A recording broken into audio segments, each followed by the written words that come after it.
तारीख को चुनाव का 7वां चरण समाप्त हो गया। बिहार के मतदाता मालिकों को मैं हृदय से धन्यवाद देता हूं कि उन्होंने शांतिपूर्वक चुनाव संपन्न कराने का काम किया। कांग्रेस के सभी बड़े लीडर्स से लेके विलेज लेवल वर्कर्स तक को भी मैं हृदय से बधाई और धन्यवाद देता हूं, जिन्होंने बड़ी कड़ी मेहनत की इस चुनाव में, और निश्चित रूप से परिणाम भी हम लोगों के पक्ष में मिलेगा। 1 तारीख की शाम को जो एग्जिट पोल आया वो बिल्कुल फॉल्स एंड फैब्रिकेटेड है। हम लोगों को जो नीचे से ग्राउंड रिपोर्ट है उसके आधार पर मैं आप सब मित्रों को इतना कहना चाहता हूं कि हम लोग अधिकांश सीटों पर महागठबंधन के उम्मीदवार जीतेंगे, चाहे वो खगड़िया की सीट हो, सीपीएम लड़ी है, चाहे काराकाट की सीट हो जो माले लड़ी है। उस तरह से राष्ट्रीय जनता दल 1 दर्जन से ज़्यादा सीटों पर है आगे। 6 से 7 सीट निश्चित रूप से कांग्रेस पार्टी जीत रही है, ये मैं कह सकता हूँ। इसलिए एग्जिट पोल का जो भ्रम फैलाया जा रहा है, रियल एग्जिट इस सरकार का होने जा रहा है। कल शाम तक आपको पता चलेगा कि गृह मंत्री जी का एग्जिट है, प्रधानमंत्री जी का एग्जिट है और उनके मंत्रिमंडल का एग्जिट होने जा रहा है। आपको मालूम है कि आदरणीय एआईसीसी के प्रेसिडेंट खड़गे साहब ने 1 तारीख को ही महागठबंधन के सभी महत्वपूर्ण लीडर्स को दिल्ली में अपने आवास पर बुलाया था और फीडबैक लिया था, और जो फीडबैक है उसमें 295 सीट महागठबंधन पूरे देश में जीतने जा रही है, ये खबर भी आई है। लेकिन एग्जिट पोल मैं आप लोगों को नहीं कह रहा हूँ, लेकिन जो मीडिया हाउसेज हैं वो निश्चित रूप से किसी न किसी के सरकार के प्रभाव में और उनके लिए काम कर रही है। इसलिए हम अपने आप के माध्यम से सभी राज्य भर में फैले हुए वर्कर्स को भी ये कहना चाहते हैं कि आप इस भ्रम जाल में नहीं आएं और मजबूती से काउंटिंग बूथ तक अंतिम तक डटे रहें। परिणाम हम लोगों के पक्ष में आ रहा है, ये हम अच्छी तरह से जानते हैं कि 7 सीट पक्का कांग्रेस जीतेगी, 13-14 सीट निश्चित रूप से राष्ट्रीय जनता दल के उम्मीदवार जीत रहे हैं और 3-4 सीट पर वाम दलों के लोग भी जीत रहे हैं। तो ये कहाँ से इस तरह का एग्जिट पोल दिखाया जाता है, भ्रमजाल फैलाया जाता है। मुझे तो याद है मैं लोकसभा में चुनाव लड़ा था पहली बार 2004 में, उस समय भी इसी तरह का भ्रामक एग्जिट पोल आया था, लेकिन मनमोहन सिंह जी के नेतृत्व में हम लोगों की सरकार बनी थी और पूरी उम्मीद और जो हम लोगों की है वो निश्चित रूप से हम कह सकते हैं कि इस बार भी मोदी सरकार की विदाई कल शाम तक तय है और एक नई सरकार का गठन महागठबंधन के नेतृत्व में होने जा रहा है। यही मैं आपको कहने के लिए यहाँ बुलाया था। आप सभी मित्रों को भी मैं हृदय से धन्यवाद देता हूँ।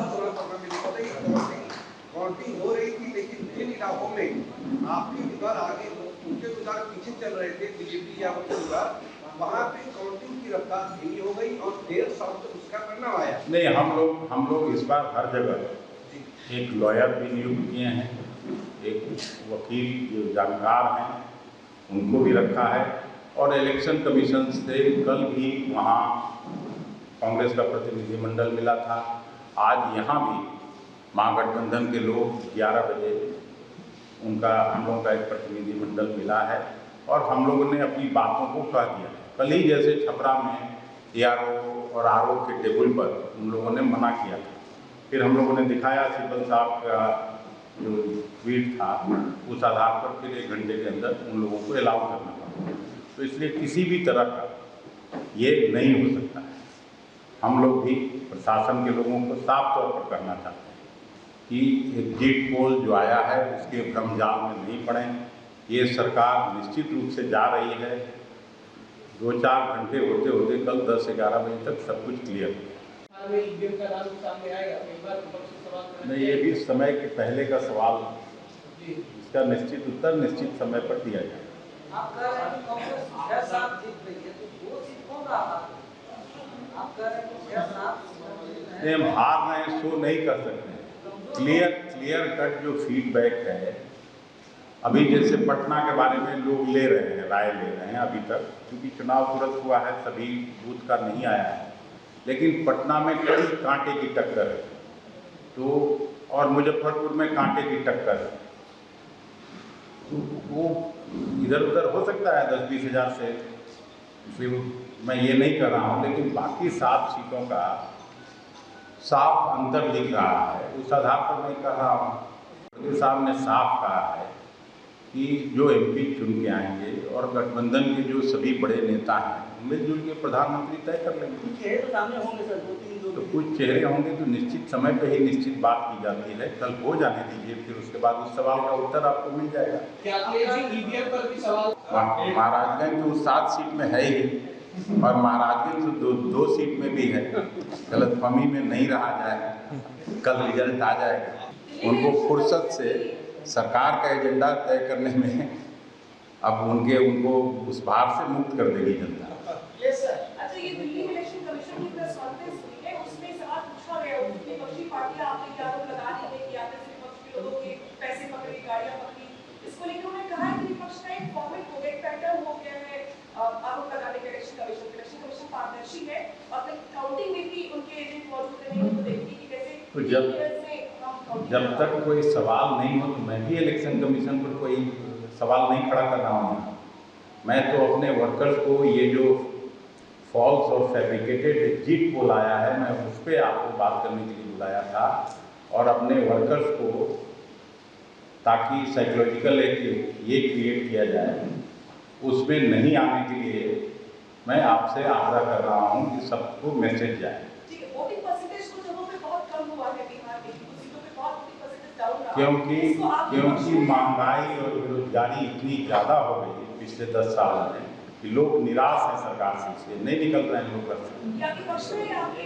मैं हम लोग के पक्ष में, जो निकले हैं वो सरकार के खिलाफ वोट देने निकले। जयराम रमेश ने आरोप लगाया है कि 150 डीएम्स को इन्फ्लुएंस किया जा रहा है होम मिनिस्ट्री की तरफ से। ये तो सरकार सब कुछ करती ही है, जब चीफ मिनिस्टर को जेल में बंद कर दिया जाता हो, तो ये सब तो छोटी बातें हैं। ये लोग सारे तिकड़म करने के बाद भी इनका एग्जिट हो रहा है। लोकसभा चुनाव के नतीजे 4 जून सुबह 7 बजे से देखिए। चुनाव नतीजों से जुड़ी हर खबर सबसे पहले, सबसे सटीक, केवल अमर उजाला पर, amarujala.com।